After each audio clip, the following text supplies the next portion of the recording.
Dear friends, ప్రపంచంలో మొట్టమొదటి cinema scope cinema ఏదో మీకు తెలుసా? The robe. 20th century fox నిర్మించిన ద రోబ్. ఈ చారిత్రక చలనచిత్రం 1953 సెప్టెంబరు 16న న్యూయార్క్లోని రోక్సీ థియేటర్లో విడుదలైంది.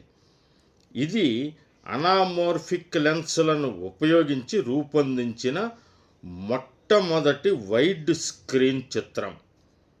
ఇది అప్పటి సినిమా రంగంలో ఒక విప్లవాత్మక మార్పును తీసుకువచ్చింది.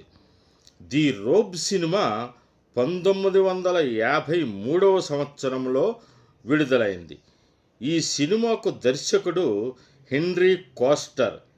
ది రోబ్ భారీ విజయంతో సినిమాస్కోప్ టెక్నాలజీ హాలీవుడ్లో కొత్త ప్రమాణాలను ఏర్పాటు చేసింది. చాలా ఆసక్తికరంగా ఉంది కదూ. ఈ వీడియో మీకు నచ్చినట్లయితే లైక్ చేసి నా ఛానల్ను సబ్స్క్రైబ్ చేసుకోవాల్సిందిగా మిమ్మల్ని కోరుతున్నాను.